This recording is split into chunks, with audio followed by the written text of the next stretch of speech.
ஐயா, என்ன இது? வேலையாட்களை வைத்து வீட்டையே தலைகீழாக புரட்டி போட்டு வைத்திருக்கிறீர்களே. ஆமாம் ஐயா, நம் வாழ்க்கையே தலைகீழாக மாறப்போகிறதே. அதற்கேற்ப வருபவர்கள் வியந்து போகும்படி செய்ய வேண்டாமா? அது சரி, நம்மிடம் வியாபாரம் பேச வருபவர்களுக்காக இவ்வளவு செய்ய வேண்டுமா என்ன? என்ன அப்படி கேட்டு விட்டீர்கள்? இப்பொழுது நம்மிடம் வியாபாரம் பேசுவதற்காக இங்கு வரப்போகிறவர் யார்? அரேபியாவிலேயே மிகப்பெரிய பணக்காரர், வைர வியாபாரி. உலகமெல்லாம் அவரது வைரங்கள் விற்பனை செய்யப்படுவது போல் உலகமெல்லாம் நமது பர்மா தேக்கு விற்பனை செய்யப்பட வேண்டுமல்லவா? அதற்காக வழிகாட்டப் போகிறவர் யார்? அந்த ஷேக் தானே? அது என்னமோ உண்மைதான். அப்படிப்பட்டவர் இங்கு வந்து இந்த வீட்டை பார்க்கும் பொழுது இவ்வளவுதானா இவர்களது நிலை என்று எளிதாக நினைத்துவிடக் கூடாதல்லவா? அங்கங்கே இப்படி சில அலங்கார பொருட்கள் இருந்தால் மற்ற குறைகள் மறைந்து விடும் அல்லவா? பரவாயில்லையே, மிகுந்த முன்யோசனையோடுதான் அனைத்தையும் செய்கிறீர்கள். பிறகென்ன, இங்கு வரும் ஷேக்கின் மனைவி இந்த வீட்டை பார்த்தவுடன் உங்களை பற்றி ஒரு மதிப்பு ஏற்பட வேண்டுமல்லவா?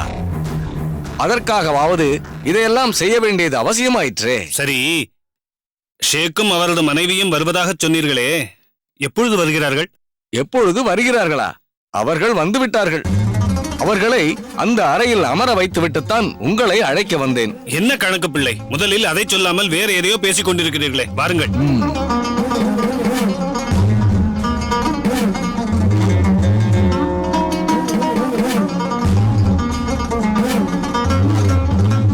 முதலாளி, அவர்தான் அரேபியாவிலிருந்து வந்திருக்கும் ஷேக்.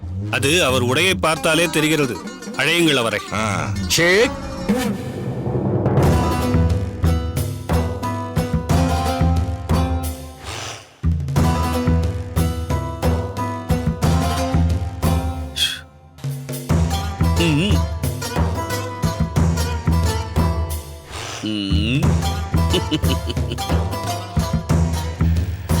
ஷேக், இவர்தான் என் முதலாளி. முதலாளி நல்ல பேரா இருக்குது. ஐயோ, அது இவர் பெயர் இல்லை. இவர் பெயர் உலகநாதன். உலோகநாதன்? ஐயோ, அப்படி இல்லை. உலோகநாதன் இல்லை, உலகநாதன். கணக்கு ஏதோ ஒரு நாதன். பரவாயில்லையே, ஷேக்கிற்கு நன்றாக தமிழ் வருகிறதே. அது சரி, நீங்கள் மட்டும் தான் வந்திருக்கிறீர்களா? ஏன், வேற யார் வரணும்? இல்லை, உங்கள் மனைவியும் உடன் வருவார் என்று கணக்கு பிள்ளை சொன்னார். அதற்காகத்தான் கேட்டேன். அரே, நம்ம பிவி இல்லாமல் எங்கும் போறான் இல்லை. என்ன ஷேக், எங்கள் முதலாளியை அவன் இவன் என்று மரியாதை இல்லாமல் பேசுகிறீர்களே. ஹே அரே கள்ளப்பிள்ளை. எது? கணக்கு பிள்ளை. நம்மளுக்கு தமிழ் கொஞ்சம் கொஞ்சம் தான் தெரியும், அவ்வளவுதான். மரியாதை போட்டு இலக்கணமா பேச வராதுடா. நீ மன்னிச்சுக்கோ முதலாளி. இருந்தாலும் மரியாதை குறைவாக. கணக்கு பிள்ளை ஏதோ தமிழ் தெரியாமல் பேசுகிறார். பேசிவிட்டுத்தான் போகட்டுமே. நான் கேட்ட கேள்விக்கு நீங்கள் இன்னும் பதில் சொல்லவில்லையே. உங்களுடைய மனைவி எங்கே? உங்க வீட்டை நம்ம பிவி சுத்தி பாக்குது. இந்த மாதிரி பழைய வீடு நம்ம பிவிக்கு ரொம்ப பிடிக்கும். ஓ, உடனே வாங்கணும்னு சொல்லும். அது எதற்கு வாங்க வேண்டும்? நட்பின் அடையாளமாக உங்களுக்கு பரிசாக தந்து விட்டு போகிறேன். நம்ம பிவி கூப்பிடுறான். அழையுங்கள். ஆயிஷா பிவி.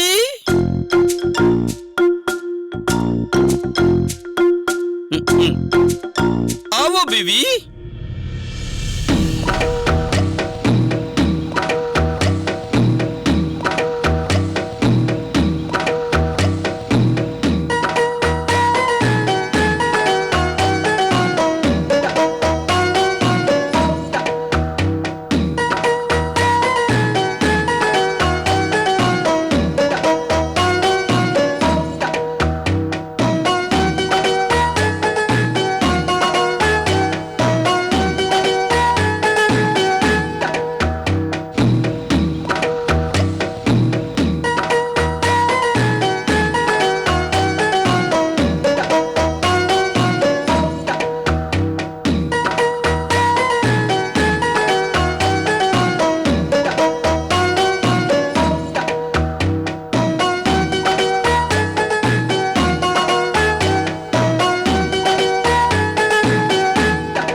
உலகுநாதன் உலகுநாதன் இதுதான் நம்ம பிவி.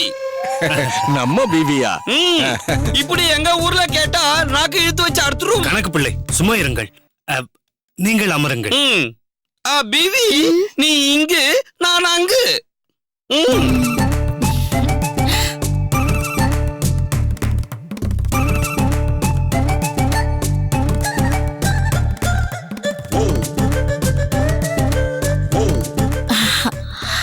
ஜி ஆயிஷா பிவி இந்த ஓடு இதோ இவருதுதான். பேரு புலுகுநாதன்.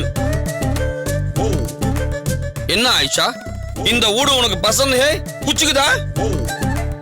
நம்ம மாளிகையில வேலை பாக்குறவங்களுக்கு தங்க இடம் கொடுத்திருக்குமே, சின்ன குடில் அந்த மாதிரி இருக்கு.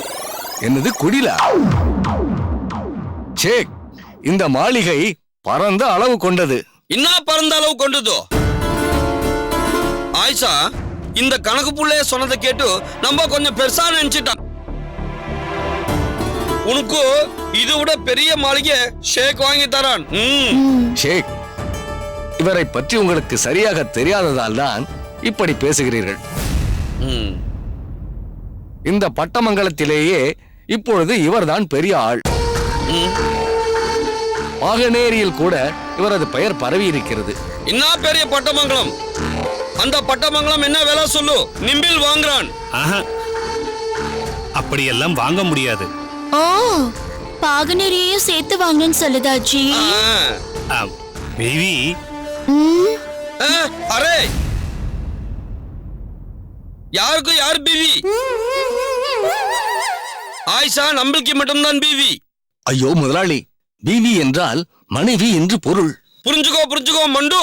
அச்சுச்சோ, மன்னிக்க வேண்டும். நான் ஏதோ மரியாதையான பேர் என்று நினைத்து விட்டேன். நினைப்பே. உங்களை எப்படி அழைப்பது? ஆயிஷா அண்ணே கூப்பிடு. ஆயிஷா அவர்களே, பட்டமங்கலம் பாகனேரி என்பதெல்லாம் சில ஊர்களை உள்ளடக்கிய நாடுகள். அம்பலக்காரர்கள் அதன் பொறுப்பாளர்கள் தான். நீங்கள் ஏதோ மதுரையை வாங்கலாமா திருச்சியை வாங்கலாமா என்று பிரிட்டிஷ்காரர்களை போல் பேசிக் கொண்டிருக்கிறீர்களே. பிரிட்டிஷ் என்ன விலை அது சொல்லு. அதை சேர்த்து வாங்குறான் ஷேக். அதையெல்லாம் வாங்க முடியாது ஷேக். பிரிட்டிஷ்காரன் நினைத்தால் உங்கள் அரேபியாவையும் சேர்த்து வாங்கி விடுவான். அப்ப அந்த வியாபாரம் வேணாம். நம்ம வியாபாரத்தை பத்தி பேசுது. இதோ பாரு புலுகுநாதன். ஷேக், இவர் பெயர் புழுகுநாதன் இல்லை, உலகநாதன். ரொம்ப முக்கியம். இப்போ வியாபாரம் பேசும்போது குறுக்க பேசினா அறுத்துடுவேன். என்ன நீங்கள் எதை பேசினாலும் அறுத்து விடுவேன் என்று கூறுகிறீர்கள்? கணக்கு பிள்ளை, சற்று பேசாமல் இருக்கிறீர்களா? நீங்கள் சொல்லுங்க. புலுகுநாதன், நமக்கு உலகம் பூரா வைர வியாபாரம் நடக்குது. அப்பப்போ வேற வேற வியாபாரமும் செய்து இந்த ஊருக்கு வந்து 2-3 இடத்துல பெரிய பெரிய மாளிகையை பார்த்தது. அங்கே பர்மா தேக்கிலே நிறைய வேலைப்பாடும் இருந்தது. அந்த தேக்கே வியாபாரம் செஞ்சவரு பட்டமங்கலத்தில் இருக்காருன்னு சொல்லிச்சு. அவரை பத்தி விசாரிக்க வந்தப்போ கணக்கு வந்து எல்லாத்தையும் கணக்கா சொன்னான். அதனால நாம உங்ககிட்ட தேக்கு வாங்கி உலகம் பூரா தேக்கு வியாபாரம் பண்ணலாம்னு நினைக்கிறான். இதுக்கு நீ என்ன சொல்றான்? நீங்கள் இவ்வளவு தூரம் என்னை தேடி வந்து இந்த அளவிற்கு சொன்ன பிறகு நான் இதை வேண்டாம் என்று சொல்வேனா? அதுவும் இல்லாமல் உங்கள் பிவியை வேறு எங்கள் இல்லத்திற்கு அழைத்து வந்திருக்கிறீர்கள். இது எனக்கு எவ்வளவு பெரிய மரியாதை. இதை நான் மறக்கவே மாட்டேன். உங்களோடு சேர்ந்து வியாபாரம் செய்ய எனக்கு மனப்பூர்வமான சம்மதம். நாம் இந்த வியாபாரத்தை விரிவாக தொடங்குவதற்கு பர்மாவில் இருந்து நிறைய தேக்கு மரங்களை வரவழைக்க வேண்டும். அதற்கு இந்த சிறிய முதலீடு மட்டும் போதாது, பெரிய முதலீடு வேண்டும். நீங்கள் அதற்குரிய தொகையை கொடுத்தால் உடனே தொடங்கி விடலாம். முதலீடு என்ன முதலீடு? லூசு மாதிரி பேசுறே. முழு பணத்தையும் தரான். ஆனால் என்ன ஷேக்? இங்கே வந்து இந்த வீட்டை பார்த்தப்போ நம்ம பிவி என்ன சொல்ச்சு? குடில்னு சொல்ச்சு. இப்படி குடியில இருக்கிறவரை நம்பி எப்படி பெரிய தொகையை கொடுக்கறது? ஷேக், ம்? இது நான் தற்காலிகமாக தங்கியிருக்கும் வீடுதான். நீங்கள் பர்மாவிற்கு வந்து பாருங்கள். என் பெருமை அப்பொழுதுதான் உங்களுக்கு புரியும். பர்மாவில் உள்ள எங்கள் வீட்டு வாசலில் நீங்கள் நுழைந்தால் பிறகு பக்கத்து வீதி வழியாகத்தான் பின்வாசல் இருக்கும். அவ்வளவு பெரிய மாளிகை. பர்மால என்ன வேணா சொத்து இருக்கட்டும், அது நம்மளுக்கு கவலை இல்லை. நம்மள அங்க வரப்போறான் இல்லை. ஜி, ஆயிஷா, நம்ம ஒன்னு செய்யலாமா? சொல்லு ஆயிஷா. இப்போ இவங்க கிட்ட இதுதான் எங்க சொத்துன்னு காட்ட எதுவுமே இல்ல. ம். இத விட்டுடுவோம். எப்பவாவது பர்மாவுக்கு போகும்போது அங்க இவங்க சொல்ற மாதிரி ஏதாவது இருக்கான்னு பார்த்துட்டு அப்புறம் வியாபாரம் பேசலாம். ஆயிஷா பிவி, நீ சொல்றது சரியா இருக்குது. புலகநாதன், இது ரொம்ப பெரிய வியாபாரம். பெரிய தொகையை முதலீடா போடணும். அப்படி இருக்கிறப்போ இந்த ஊர்ல உனக்கு பெரிய சொத்து எதுவும் இல்லைன்னா எதை நம்பி ஷேக் பணம் கொடுக்கறான்? பர்மால அது இருக்குது இது இருக்குதுன்னா நம்மளுக்கு எப்படி தெரியும்? சொல்லு. இங்க என்ன இருக்குது அத சொல்லு. எதுவும் இல்லைன்னா நம்ம சவுத் அரேபியா போறான். ஆயிஷா பேபி, வா போலாம். சற்று பொறுங்கள். இங்கேயும் எனக்கு சொத்துக்கள் இருக்கின்றன. நான் புழுகணும் நீ இவ்வளவு நேரம் சொத்து இல்லைன்னு இப்போ இருக்குதுன்ற அத வெறும் வாயில சொன்னா எப்படி? நம்மள எப்படி நம்புறான்? பத்திரம் இருக்குதா? பத்திரம் என்ன? அதற்கு ஆதாரமாக பட்டயமே என்னிடம் இருக்கிறது. அப்போ சரி. அச்சா அச்சா அச்சா, பட்டயம் எத்தனு வா. கணக்கு பிள்ளை, அந்த பட்டயத்தை கொண்டு வாருங்கள். எந்த பட்டயம்? துரைசாமியின் பட்டயம் கொண்டு வாருங்கள். ஓ, சரி சரி சரி.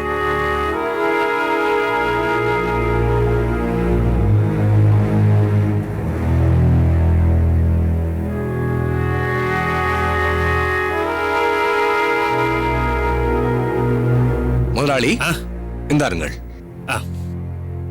இந்தாருங்க. கணக்கு, உன் கணக்கு சரியில்லை. ஏன்? என் கணக்குக்கு என்ன? இந்த பட்டயத்தை முன்னாடியே கொடுத்திருந்தா ஷேக் புலுகநாதனை சந்தேகப்பட்டிருக்க மாட்டான். அதனால் என்ன? பெரிய வியாபாரம் என்று வரும்போது சந்தேகம் எல்லாம் சகஜம் தானே. நீங்கள் பிரித்து பாருங்கள். ஷேக், உங்களுக்கு கொஞ்சம் கொஞ்சம் தான் தமிழ் தெரியும். அதை வைத்துக் கொண்டு படிக்க முடியுமா? நான் வேண்டுமானால் அதை படித்து காட்டட்டுமா? கணக்குல நீ சுமாரு. எனக்கு தமிழ் படிக்க தெரியும். நல்லா படிக்கிறான் பாரிப்போ. அப்படியானால் படியுங்கள்.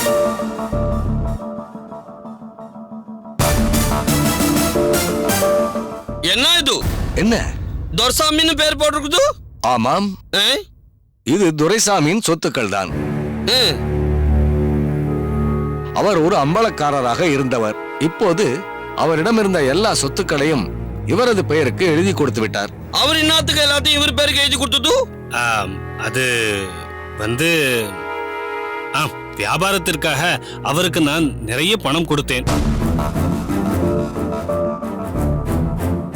ஆனால் அவர் எல்லாவற்றையும் நஷ்டமாக்கி விட்டார். அந்த பணத்தை என்னிடம் திருப்பி தர முடியவில்லை. அதற்கு ஈடாக இந்த சொத்துக்களை எல்லாம் எனக்கே கொடுத்து விட்டார்.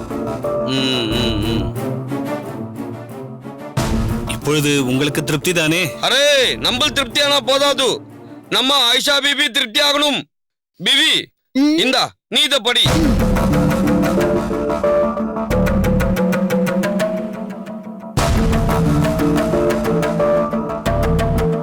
இவள் கண்களே எவ்வளவு அழகாக இருந்தால் முகம் எவ்வளவு அழகாக இருக்கும்.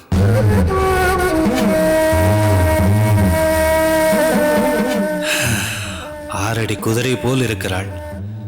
இவள் முகத்தை எப்படியாவது பார்க்க வேண்டுமே. ஷேக், எதற்கு உங்கள் பீவி இவ்வளவு சிரமப்பட்டு சிறிய இடைவெளி மூலம் படிக்க வேண்டும்? முகத்திரையை விலக்கி நன்றாகவே படிக்கலாமே. பீவி, புலுகநாதன் சொல்றதும் சரியா இருக்குது. உன் முகத்திரையை விலக்கி படி. புலுகநாதன் பார்க்கட்டும். அப்படியா சொல்லுது? ஆமா. சரி ஜி.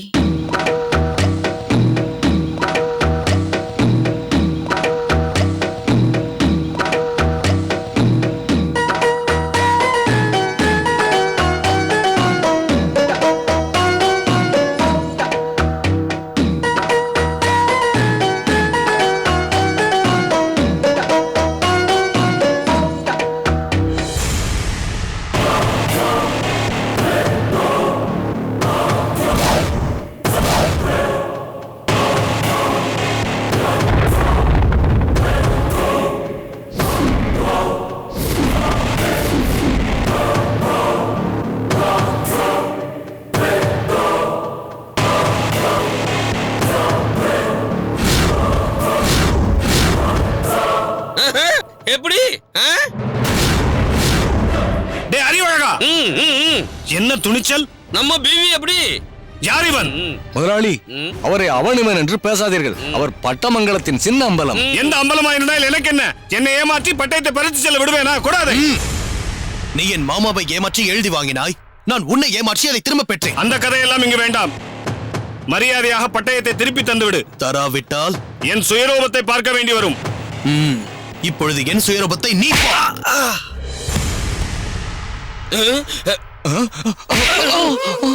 அவரை எதற்காக அடித்தார்? நீ ஒருவனை அடித்தால் நான் ஒருவனை அடிக்க வேண்டாமா? உலகநாதன் நல்லவன், ஒரே அடியில் மயங்கி விழுந்து விட்டான். ஆனால் அந்த கணக்கு பிள்ளை யமகாதகன். என்ன வைரமுத்தா, அடி படுவதற்குள் மயங்கி விட்டான்.